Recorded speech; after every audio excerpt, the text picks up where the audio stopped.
just want to do more of what we did last time, but just show you more examples. A lot of the SQL stuff, really the only way to learn it is just to keep doing examples. So I want to show you more of what we did last time, but more complicated. So the goal of today is just to take what we did last time, answer more complicated queries, and then on Monday we'll finish chapter 7 with lag and lead, the last two operators for the chapter. Now I should say, before I show you some examples today, let me give you a little bit of context. So, as I've told you before, I'm teaching this class because Dr. Martin left, and because I know a bunch of Python. And why do I know a bunch of Python? Because I was told to teach DTS 190 like 5 years ago. They said, you're teaching that now. And I said, okay. So since I've been here, they point to a class and say, you're going to teach C++. They say you're going to teach Python, JavaScript, HTML, CSS, all this stuff, right? So they point to that and say, you got to teach that so that I learn it and whatever. So the disadvantage of doing that is that I've never taken a class in these things. I just go off and learn it. And so what that means is, even though I know stuff, it might not be the way that a professional would do it.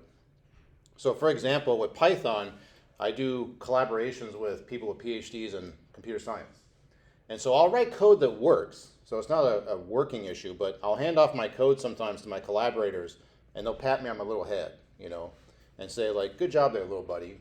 And then they'll rewrite the code to make it way better, And so all of that to say, the queries I'm going to show you today, if you were to show this to a working professional, they'll agree it works because it does, but they might pat you on your little head, and there might be a more efficient way to do it. So anyway, fair warning. I can't guarantee this is the way a professional would write these things, but at least they work, So some of these, maybe as a challenge to you, you could think about making them better. Okay, so I want to start with this example. It's similar to something from the homework. So I want to think about getting a running total spent by each customer. So for each customer, let's think about a running total of amount that they spent at the farmer's market per transaction across the entire database. So customer 1, I want a running total of how much they spent throughout the entire history of the farmer's market. Customer 2, how much did they spend, and so on. So just to set up what I want to look at. So customer, let's see, who is this? This is customer, I want to order by, I always forget to do this. I want to show it completely chronologically here. Whoop. Did I misspell something? Oh, order. Yeah, order by, yeah. Okay, so customer 9 bought 2 pounds at $18 a pound, so they spent 36 bucks at whatever time this is. Then they went on to spend another 18 bucks at this next time. So I want a running total like 36, then 54. So 36 plus 18. And then they spent another 650. These first 4 rows are all customer 9. So then 60, 50, so on. So for customer 9, I want that running total. And then for customer 6, I want the same kind of running total. So customer 6, their first transaction was 650 at $1, so 650. And so on. So for each customer, I want a running total of what they were doing, how much they're buying at the farmer's market across time. So let me start getting something up and running here. And I'm going to ask you to fill in some pieces. If I care about how much people are spending, then as always, I got to do this thing. Cost to customer per quantity. Your book calls that price. So that's how much you're spending on an individual transaction, as we've seen before. If you want a running total, what are you going to do? Oh, oops, I need to zoop. Zoop. Okay. Let me just get all the variables I might want to see. So I want to see which customer it is. I want to see what they're buying. Okay, like that. So we'll show the day. Show who's buying, show what they buy. If you want to, you can see the vendor they're buying. It doesn't really matter. You can see all that sort of stuff.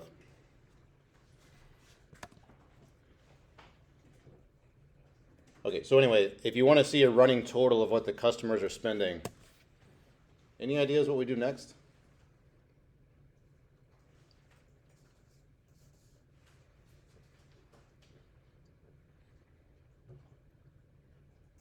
for customer 9, you want to be adding up how much they spend per transaction as you go through the database. Okay, so we're going to do a sum. Quantity times cluster. Yeah, we're going to add up what has been spent. You recognize this from last time? And then last time, we did this. I think this is what we did. Market date. Oops, over.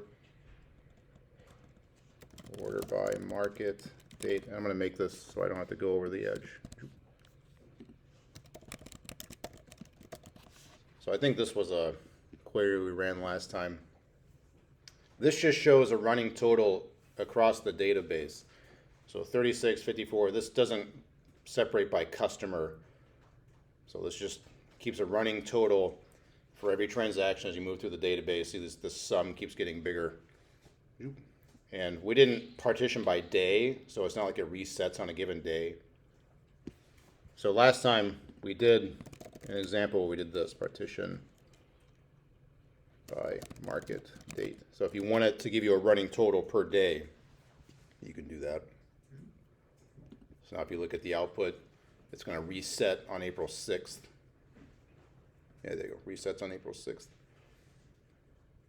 Okay, so anyway, we did examples like this, but these don't keep the customers separate. So if I want to know about customer 9 versus customer 4, this query is not going to do that. So let me ask you, what do you think you should do here if you want to keep track of each customer as their own thing? Add customer to partition now. Yeah. And if you keep the market date, you can do that. Like it won't yell at you. If you do this, it's going to keep the dates separate also, right? Every day is its own bucket, and then within each day, each customer is separate. So you can run that if you want to. Let's see what that does. Okay, so customer 3, and I'm going to give this an alias as amount spent. So I need that in a second. So customer 3 spent $4. Customer 4 spent $4 on April 3rd.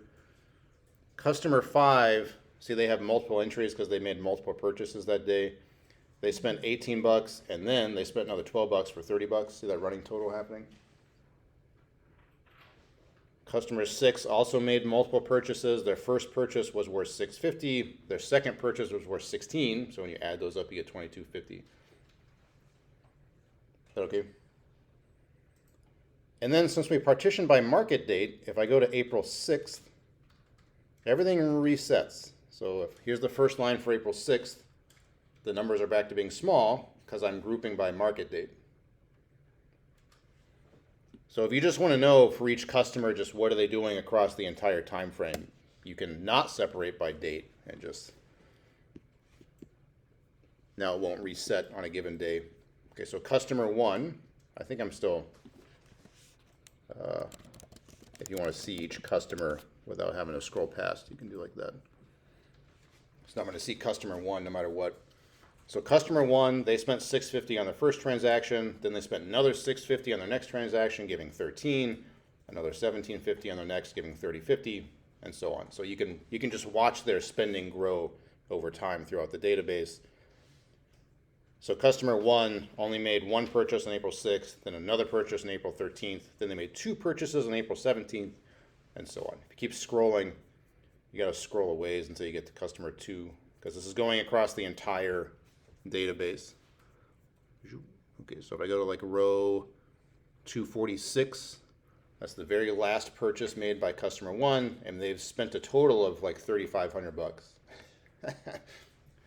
over the course of 2 years at this farmer's market. What do you think about that? Is that clear what it's doing?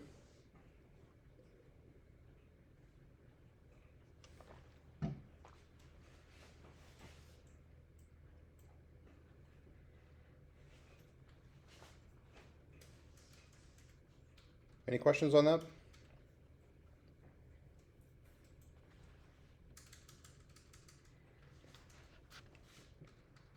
And because I asked it to display so much stuff for every transaction as you're creating this total, you can see who bought what from whom, right? Customer 1 bought product 5 from vendor 8.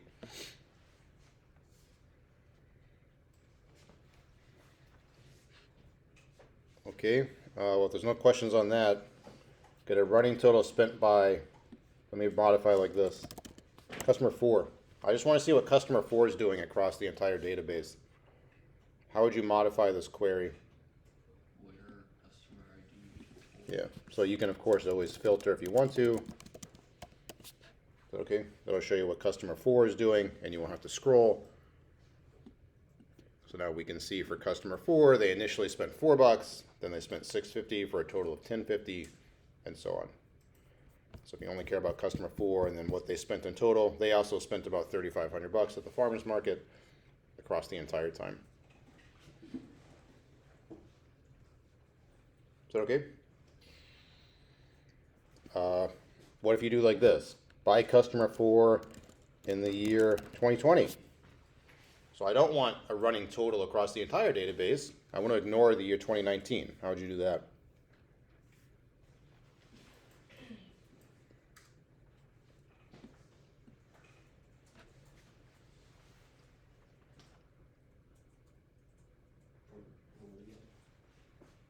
Say again, sorry. Or what again? So you want the running total of what they spent, but only in the year 2020. So I don't care about these transactions in 2019. Add a comma after for market date. I like. Oh, okay. Yeah, so you can do like this. Market date like 2020. Like that? Is that right? Oh, that's right. I gotta do this, don't I? Cast. I always forget to do this with the dates. Yeah, so now the first purchase they made in 2020 was March 4th. That was $13, and the next one was $18. So 13 plus 18 is 31. Shoot. So anyway, you can do whatever you want, right? Is the point of this. You want to filter by customer, filter by time. You could filter by vendor if you felt like, you know. Like what if you want to know like a running total of what customer 4 buys of vendor 8? Anything like that you can do.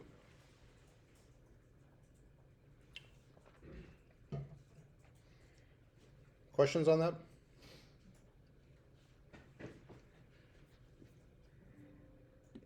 Okay, let me take out this where. Now I want to get a running total spent by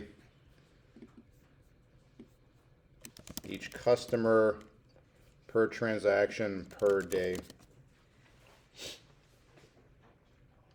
So as a customer makes multiple purchases in the same day, I want to get a running total of that, but I want to separate by day.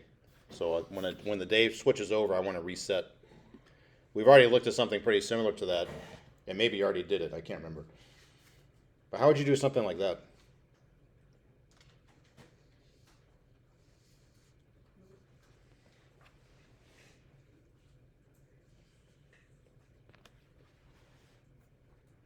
So if you want, when you switch, like see how these are all March 4th right here? When you switch to March 7th, you want to start over. A running total per day. How do you think you do that? Per day. Just throw in market date and prediction time. Yeah, you can group by market date if you feel like. So I think we already had that, but.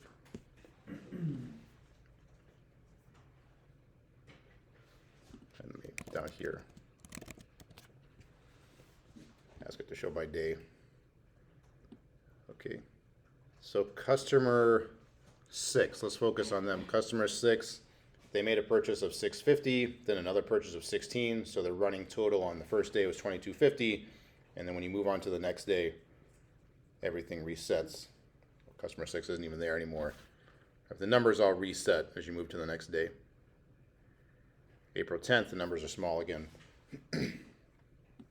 So as always, what you write just depends on what you want. So if you want running totals per day, you would write something like this.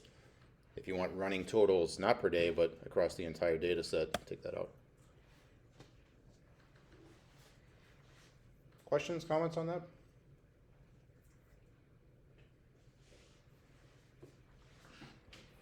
Okay, so here, that's just another example using tools from last time. Let me totally reset now. And I want to think about this. For each day, show the vendor with the highest revenue. So for each day, show me the vendor who's making, like bringing in the most money. And then I'll, just as a parenthetical comment here, basically, let's keep a record of each transaction made at this vendor. So I want to see all the information. I want to see who had the most money brought in, and then for each such vendor, I want to see how they did that. What were they selling and to whom were they selling it? Is that okay? This is something you would want to know, maybe, right? Like who's doing the best, which vendor is doing the best at the farmer's market on a given day. So presumably for different days, different vendors will be performing better. Something like this is actually kind of complicated if you think about it. So when you want to think about a query like this, I always start at some sort of core inner question and then work my way out.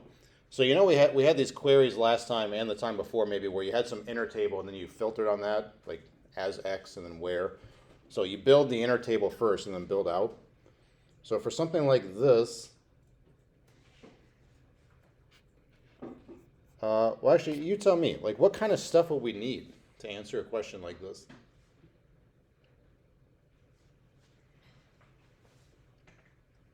We can use make a form of partition subquery, like select, and then just have max revenue partitioned by market date. Okay, yeah.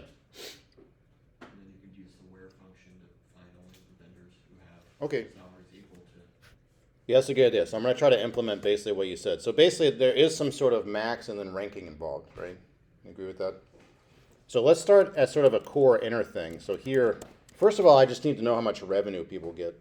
So I'm going to start at the very core of just for each vendor, let's figure out how much money they're bringing in.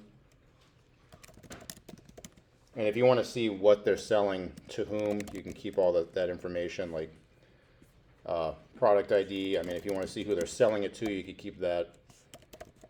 And then now instead of cost, this quantity times cost to customer per quantity thing, that's going to act like a revenue. So let me, comma. So let's just figure out how much revenue each vendor is bringing in. So now instead of thinking about the total cost to a customer, we'll think about the total revenue for a vendor. And we need to think about it by day. So I'm going to separate by market date. Let me again move this down so I don't. So for each day, for each vendor, as revenue.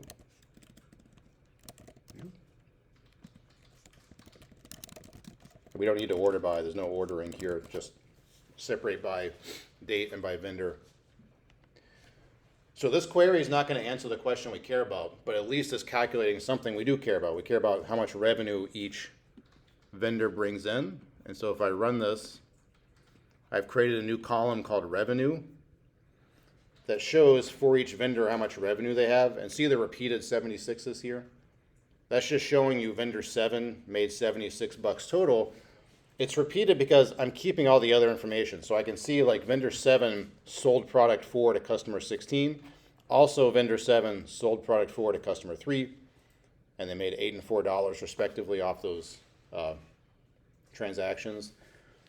So if you take like 8 plus 4 plus 12 plus 4 plus 12 and so on down, see vendor 7 made a bunch of sales that day. If you add up all those prices, you get 76.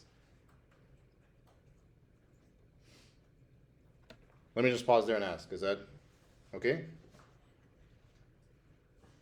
All I've done is calculate the amount of revenue that each vendor makes per day.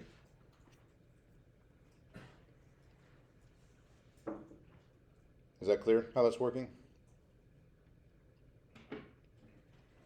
So we at least have some of our information, and then we need to tell SQL, like, look, this 76 right here I want you to think about comparing that to this 399. So vendor 8 outperformed vendor 7. And if we keep scrolling, let's see. Oh, so on April 3rd, there were only 2 vendors selling anything, vendor 7 and vendor 8. So vendor 8 won. And then on April 6th, vendor 7 sold $112 worth of stuff. And vendor 8, wow, so 437.5. So vendor 8 again wins on April 6th. I guess earlier in the database, 7 and 8 are the only active vendors. Anyway, so somehow we got to tell SQL like that 76 is ranked lower than that 399. So what I'd like to do is I'd like to tell SQL like, hey, I want you to basically acknowledge that 399 is ranked first in terms of revenue and 76 is ranked second. Is that okay? So as soon as you articulate you want a ranking, I mean, SQL has a way of doing that. So let's just now keep this table intact. And what John said out loud is not quite what I'm going to do, and it might be more efficient than what I'm about to do. So maybe John pats me on my little head and says, I have a better way of doing this. That's fine. If you have a better way of doing it, it's fine. But now I'm going to take that table and from it, rank things. And I'm going to do a dense rank because like these 76s, these 399s are all first. I want to count them all as being first. So when you have repeats, you have to think about do you want SQL to break a tie for you or not? So 399 I want to do as first, and then 76 I want to do as second. That's why I'm doing dense rank. If you want to see what the other like row number or whatever would do, you could think about that. And then I want to think about ordering by date, partitioning by date. So each date is its own thing. And I'm going to order by the revenue. So like a bigger revenue is better.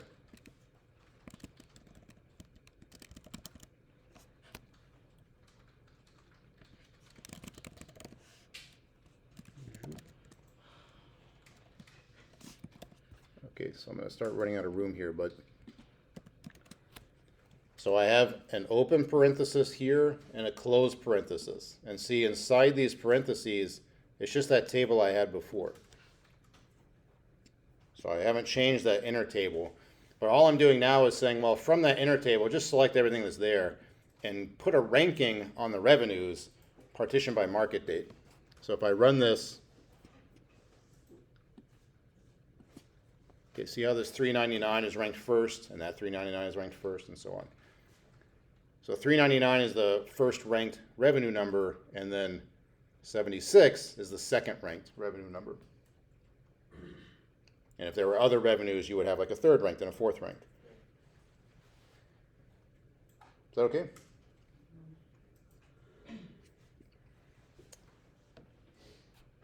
Just to make sure we understand what's happening, we had 3 options for some sort of ranking. We had dense rank, we had rank, and we had row number. If I do rank here, what difference do you think you would see in this table? Everything would be like 1, 2, or everything would, any ties would skip like 2. Yeah, right. Yeah, so here, 399 is still ranked first. First. But then, so there's so many firsts, right? How many firsts are there?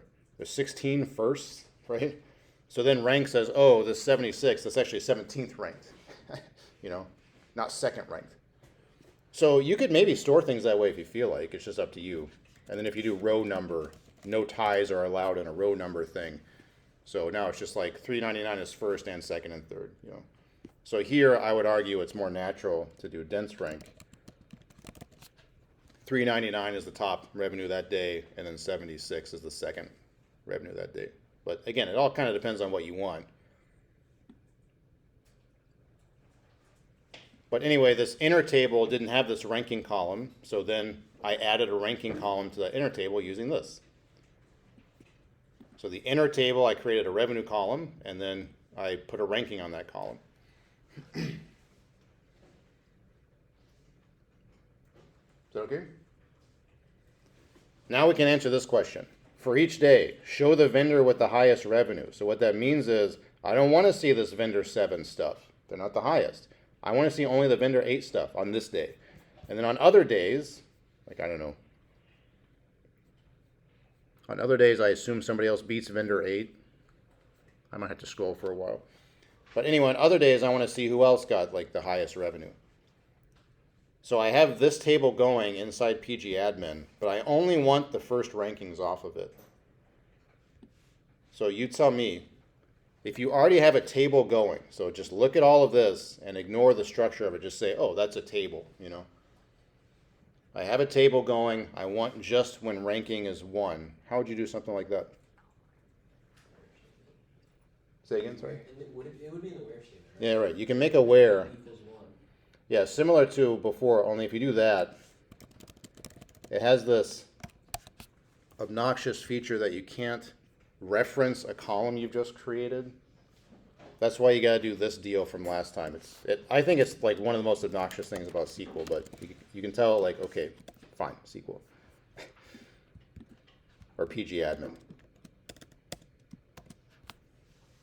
Now, think of this as its own table.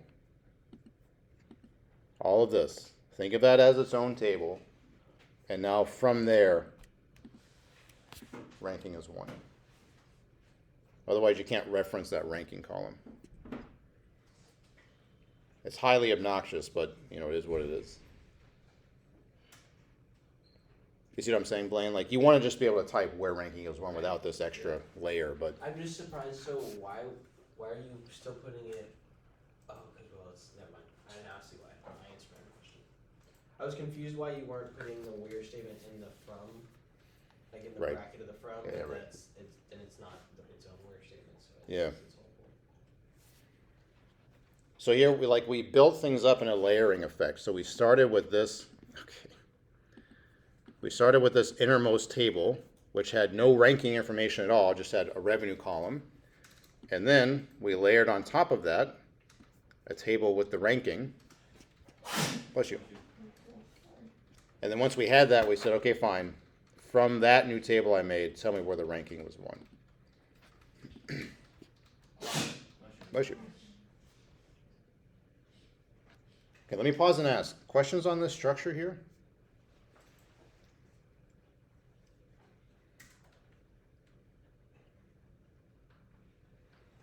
And maybe, John, what you said out loud is easier than this in the sense that it is kind of obnoxious to have 3 layers, right? But I don't know. So maybe you could implement this without 3 layers.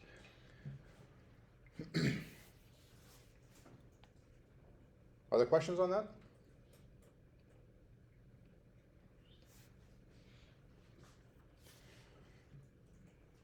Okay, I have 2 more examples to show you. Let me just point out real quick, though, that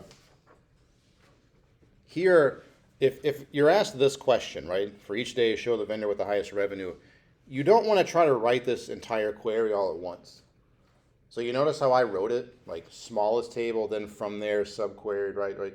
I mean, that's my advice to you. If you're going to have these sort of nested queries, always start from the inside and then build your way out. Don't just sit down and start trying to type this. You see what I'm saying? It's like with Python, right? A lot of times you don't want to just sit down and blindly write an entire program. You build it from its little constituent pieces. Same thing here. Okay, let me ask you this.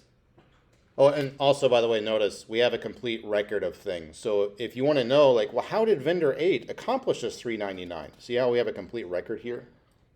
If you want that complete record, that's why you use this partition by stuff. Okay, now I want to ask you this. For each day, show the vendor with the most transactions. Not the highest revenue, but the most transactions.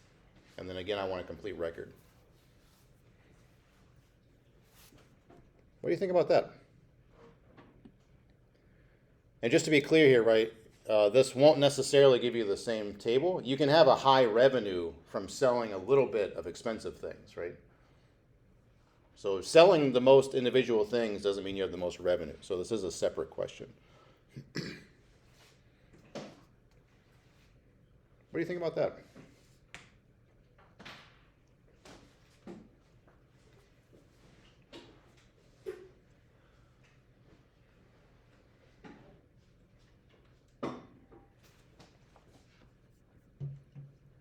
So in other words, let me go here. Purchases. For each day,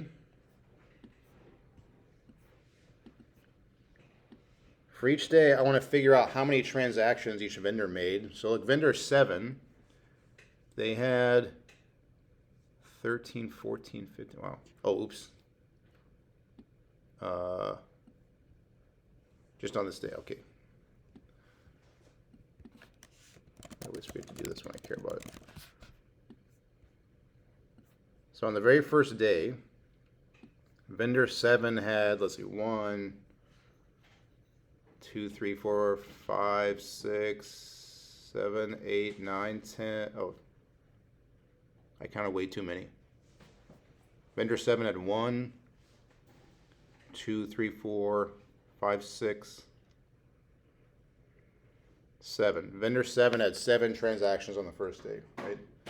Vendor 8 had more than that. So I'd want to count the number of transactions each day and then order by that. I don't care about the revenue anymore. Is that clear what we're looking at? So what kind of modifications could we make to this? Like now I said, if you were starting from scratch, you wouldn't start by trying to type all this out, right? We're not starting from scratch here, though. But since you have already, so you would just change it, so it's like dense rank over partition by market date, order by, before we do that, we have to create. No, that's okay, though, because this might lead us to what we want to do next. So go ahead and complete that thought. We need to order by vendor ID, like account of vendor ID, essentially. Because however many times you see the vendor ID is how many times they made a transaction. That's right. So maybe let me label it like this. Because you're right, but maybe I'll call it that. Okay. The number of transactions they make, right, is what you want to do. And then down in here, you don't care about revenue anymore, so you can get rid of that.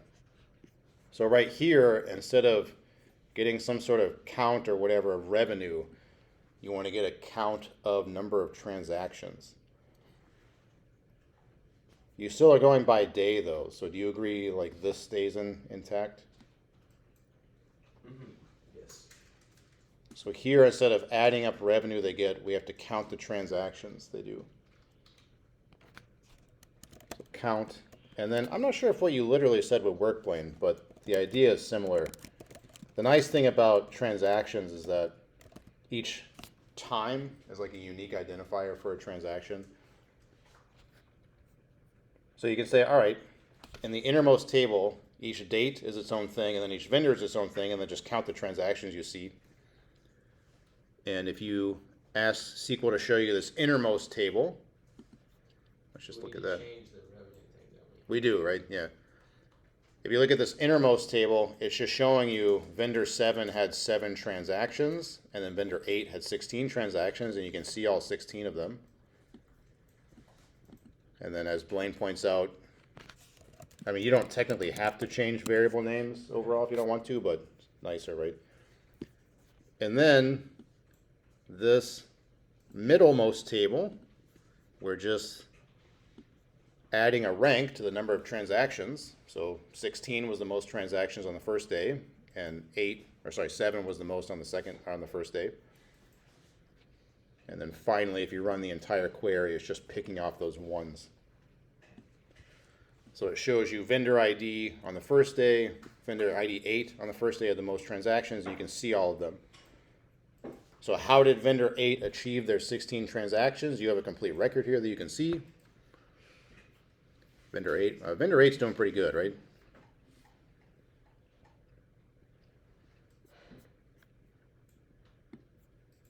Questions on this structure here? Does that make sense?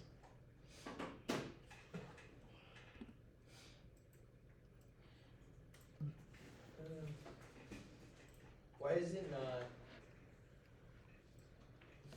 combining all the number of transactions for vendor ID 8? That's sort of the power of doing this partition thing. It's not going to collapse down the rows. Okay. So it shows you a record. Yeah, so okay, that's the main board. part of the partitions to make Yeah. sure that you have the record to see that. Okay. Right. So a group by, when you use it at a certain level, it's going to collapse the rows down. Yeah. I just didn't know for the question if you wanted it answered like that, so you could see by day. Right. Okay, for that day, vendor ID 8-1. It's obvious he's the top one. So then the next row would Yeah, yeah. be the next day. Right. which So it just would- depends on what you want. So Right. since this said, I want to see every transaction, right? Then, yeah. So like I said, it all depends on what you want. You know. Let me ask you this: is there a day, like does vendor 8 always win, where vendor 8 does not have the most? How would you answer a question like that? Besides just literally, imagine this was millions of rows long, right? You don't want to just scroll through. How would you answer a question like that without just blindly scrolling? Where vendor ID is not 8. Yeah, you could ask it like, this is Python, right? But it still works. Not equal. What's the sequel? Is it like that? I can't remember. I think it still is that. The Python works. Yeah. Okay, so vendor 7 comes out on top sometimes. Oh, there's still, look at how many rows there are. 1102 rows. So vendor 8 loses quite a bit, actually.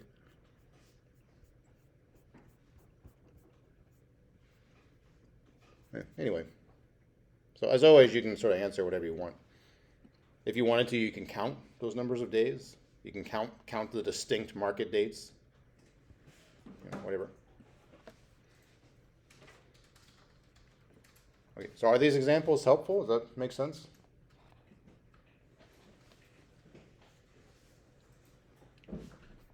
Okay, I want to show you. Another one to win is 4. It's vendor ID 8, vendor. Because if you rank it, if you pull vendor ID 8 out and vendor ID 7 out, Mhm. the only other one to ever win is 4. Oh, that's interesting. So you can do and vendor ID not equals 7. All that's left are 4s. Yeah. Yeah. Presumably, like, you know, any farmer's market, there are bigger and smaller vendors, right? So I guess 7 and 8 are just the biggest vendors. Okay. I'll show you one more example, and then with this example done, you can do 90% of the problems now. So I want to ask you this.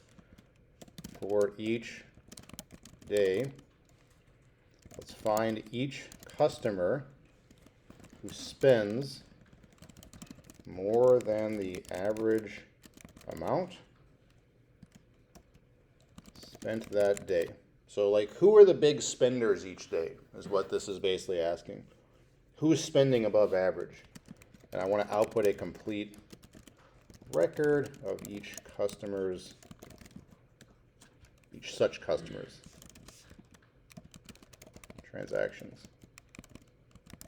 I want to see who the big spenders are, and I want to see what they're buying and who they're buying it from, things like that.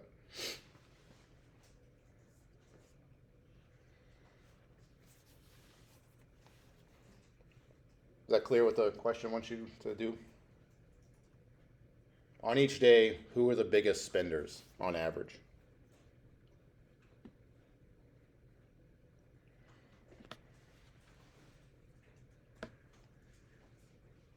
Okay.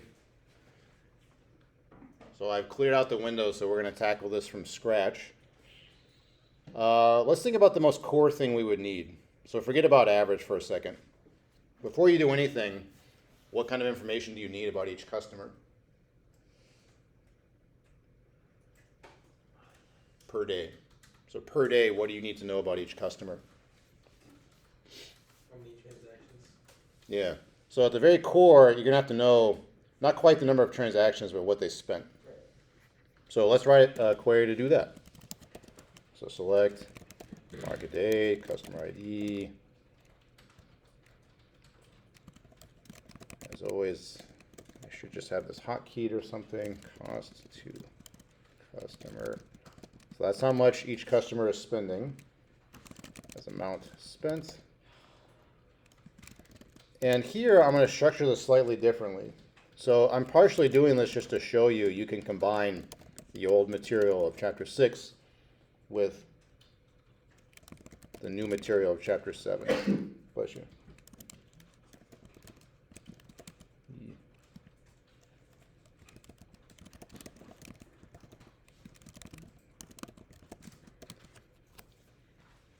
Okay, so if I run this, notice I'm going to lose, because I'm using a group by, I'm going to lose some granularity. I'm not going to see every transaction they made. But this is a chapter 6 query right here, so we've done this before. I'm going to add up how much each customer spends and group by the market date, because I'm doing it per day and I'm doing it per customer. Okay. Oh, oops. Customer. So here we see that customer 3 spent $4 on April 3rd. Customer 4 also spent $4 on April 3rd, and so on. So this query is just chapter 6 right here. So now I have a record of who spent how much on a given date.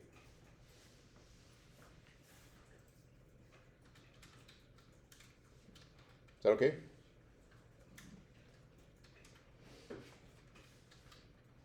So at the very least, you would need to know that information, right? If you want to know the average amount spent, you need to know the amount spent.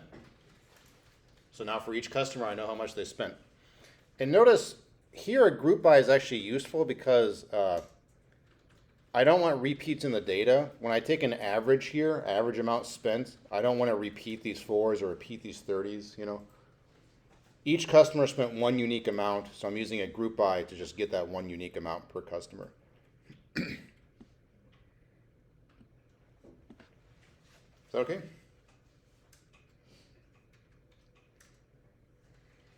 Now what I'd like to do is figure out the average spent per day. So on April 3rd, I want an average of 4, 4, 30, 22.5, 20, 103, 72, 76, 25, 14.5, 36, 108. I want an average of those first 12 entries.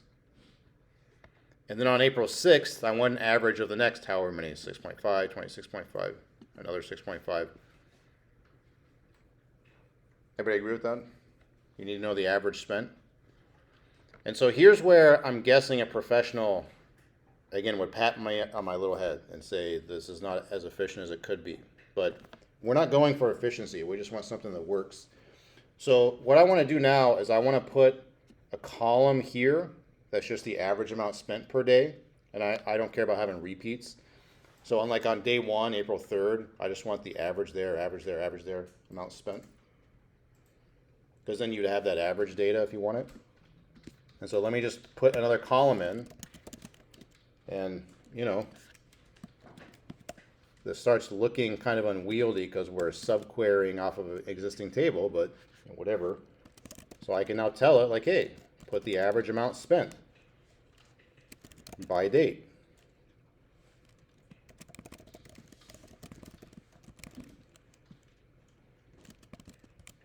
That's a daily average. So select all the columns that are already there, show me the average of the amount spent, partition by market date, give it a name, and we'll just add that column to that table. And so notice what it's doing is on the first day, we know the average is 39.58. We get a bunch of repeats, which is fine. And then on the second day, the average is 42.27. Get a bunch of repeats.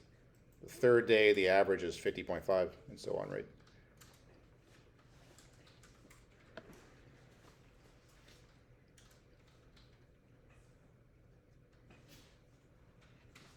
Does everybody see that? We're just sort of slowly building up our knowledge base. How much everybody spent on a given day, and then what the average is.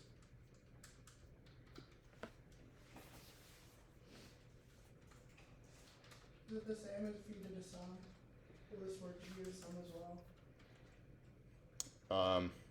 Where would you put your sum? Like instead of average, if you use something else? Is it Oh. similar? Well, you can do that. So let's put a sum there. Okay. So now it's telling us that on day 1, the amount spent in total is 475. Which you might want to know. But here we want to compare to an average. So that's why I put an average here.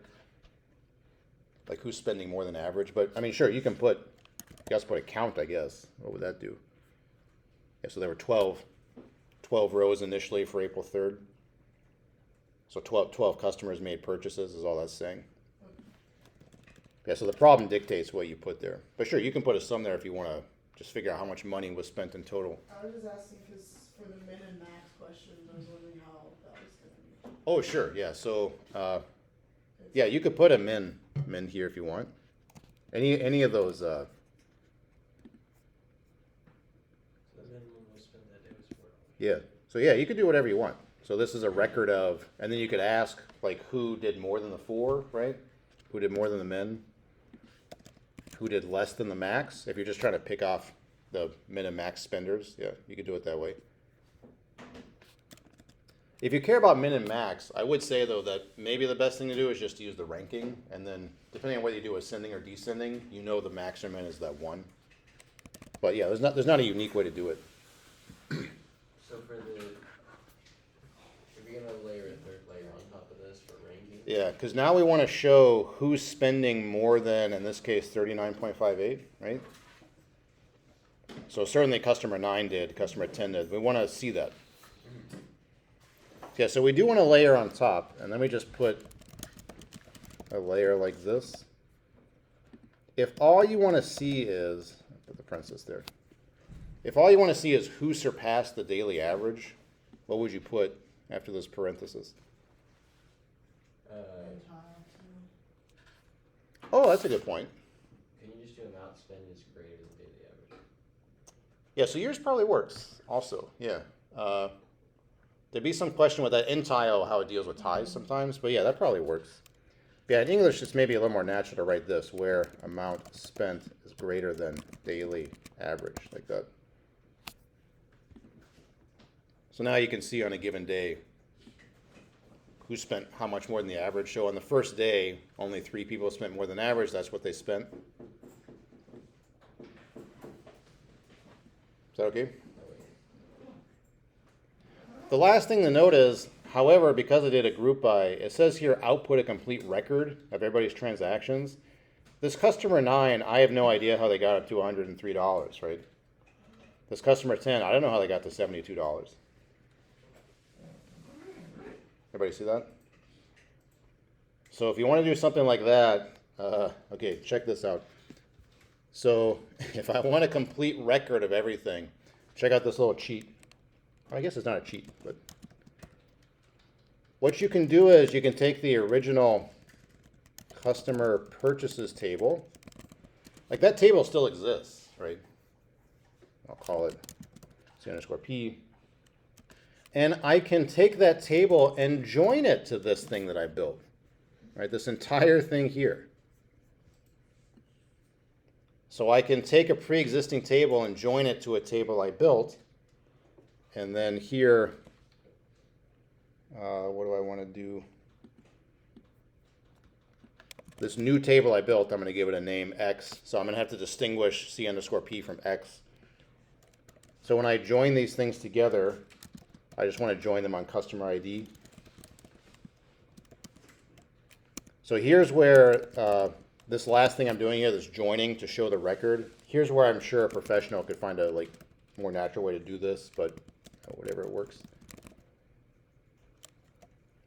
I'm going to combine the market days. And then I can put in my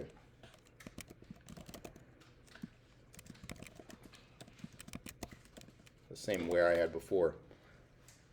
So all I'm saying here is I have this table down here, this table that I already built. Oh, it's still here.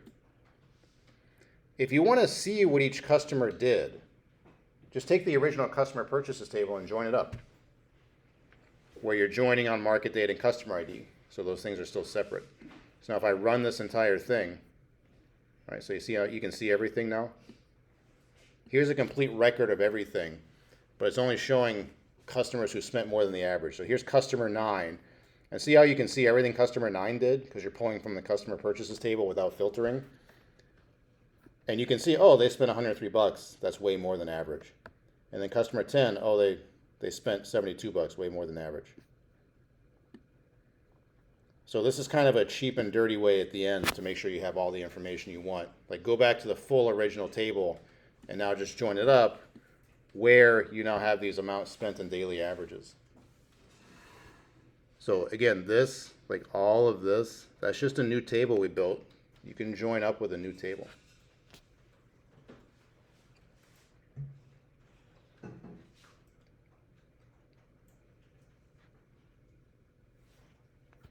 So this structure here is pretty complicated actually. Let me again put up this inner table. This is a table we built inside PG Admin. PG Admin knows what that table is, you know. You can join that table to another one if you feel like. And I did feel like, because all the transaction at the granular level data is still in customer purchases. So you can take this table here and just join it up. It's a left join on customer purchases, so I have all the information I want to see. What's the last line of code? Where? And you still want this, right? You still want just that join is putting all the information back in. So if one of you can figure out a more elegant way to do this, I'd be interested in seeing it, but here you go.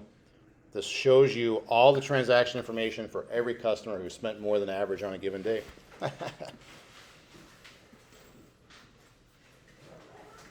Questions on that?